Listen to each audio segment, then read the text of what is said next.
Ini tidak mengikut sistem zakat yang ada dalam Islam ini, mencukupi dalam bab makanan, dalam bab semua ada.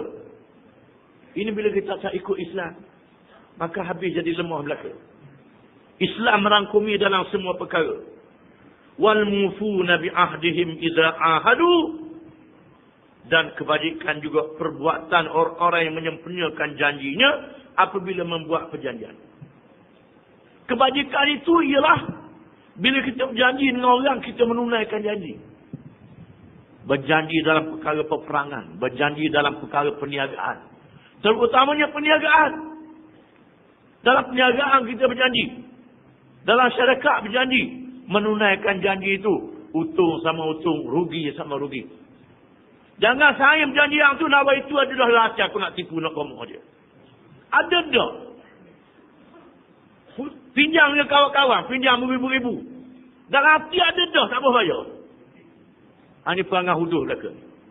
Jaga hari kiamat, jaga. Hari kiamat pikul lah.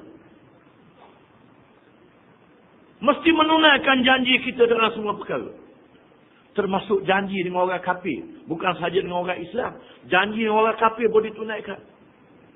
Ada kita baca dalam cerita hijrah Nabi SAW.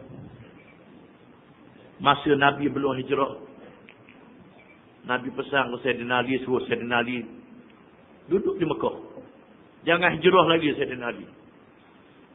Malam Nabi nak keluar rumah, Sayyidina Ali tidur tempat tidur Nabi. Nabi pergi ke Madinah, Sayyidina Ali duduk di Mekah lagi. Untuk apa? Untuk nak bayar janji dengan orang. Nak bayar janji dengan orang. Orang simpan barang. Di sana ada orang Mekah yang kafir. Dia kafir tapi baik. Ada juga kafir yang baik. Dia kafir tapi dia percaya ke Nabi. Dia percaya ke Nabi, simpan barang dia percaya. Dan Nabi semua Sayyidina Ali tunaikan. Pulang balik barang orang ni. Jangan pulak ni peluang berhijrah. Hafi kuat lagi selalu. Sudah boleh. Itu tak boleh. Ini bukan cara Islam. Al-Muslimuna ala syurutihim. Orang Islam hendaklah wajib menunaikan syarat-syarat mereka. Bukan saja syarat dengan orang Islam, termasuk syarat dengan orang yang bukan Islam. Inilah yang menyebabkan orang kafir masuk Islam. Ni kita tunjuk contoh yang tak baik. Macam mana orang kafir nak masuk Islam? Hendaklah menyempurnakan janji apabila membuat perjanjian. والصابرين في البأساء والضراء وحين البأس. والصابرين, dan orang-orang yang sabar. Makna sabar ni kira sabar hati, tahan hati. Tahan hati ni bila? Fil ba'sa, pada masa kesempitan. Dalam kesempitan dia sabar. Kesempitan piti tak ada. Hal bertara ke benda tak ada. Nak beri nafkah ke anak tak cukup. Cari-cari dalam keadaan begitu sakit. Sabar menghadapi ujian ini. Ini boleh pahala. Boleh pahala. Bukan sabar duduk saja.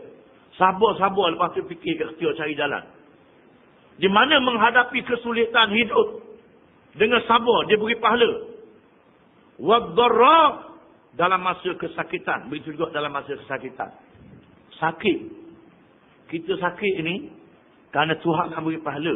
Ataupun nak menghilangkan dosa. Itu sakit. Dan orang yang uzur sakit, dia beri kepadanya pahala amalan-amalan yang menjadi kelaziman pada masa dia sihat. Pada masa dia sihat, dia selalu pergi ke masjid. Tiba-tiba sakit. Tak boleh pergi masjid. Tuhan beri kepadanya pahala pergi masjid. Begitulah apa saja kebajikan yang menjadi kelaziman dia. Tiba-tiba dia sakit. Maka dia beri pahala kepadanya. Jangan masa sihat tak buat. Masa sakit baru tinggal nak pergi situ, nak pergi sini, nak buat kebajikan. Waktu tak ada apa.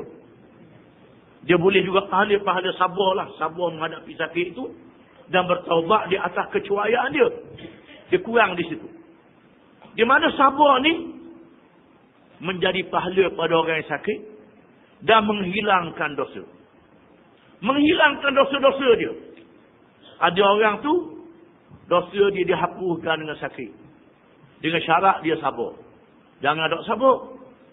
Dok sabar ni pergi marah ke Tuhan. Pergi maki, pergi macam. Itu tak boleh. Dia mesti bersabar dalam menghadapi kesakitan itu. Dan juga dalam masa berjuang. Perjuangan untuk menegakkan agama Allah Ta'ala. Berjuang dia dalam dakwah. Berjuang mengajar orang kepada Islam. Siapa ke medan perang. Berjuang di medan perang. Nak memenangkan Islam. Dia sabar dalam menghadapi ujian-ujian itu. Menghadapi ketakutan. Menghadapi macam-macam kesusahan. Dia bersabar. Itu adalah merupakan kebajikan-kebajikan yang banyak. Ulaika alladzina sadaqu. Mereka itulah orang-orang yang benar. Yakni yang benar-benar beriman. Yang benar-benar bercakap dia Islam. Dan dia buat Islam sungguh. Iaitulah orang yang buat semua perkara tersebut di atas. Beriman kepada Allah, hari akhirat, malaikat, kitab, nabi-nabi, memberi harta kepada kaum keluarga, anak yatim, orang miskin, orang yang butuh belanja dalam perjalanan, orang minta sedekah, hamba yang nak memerdekakan, mendirikan sembahyang, zakat, menunaikan janji, sabar dalam menghadapi sakit, menghadapi kesusahan hidup, dan sabar dalam menghadapi perjuangan. Semua itu kalau dilaksanakan, ulaikal ladzina sadaqu, mereka itulah orang-orang yang benar, wa ulaika humul muttaqun, dan mereka itulah juga orang-orang yang bertakwa.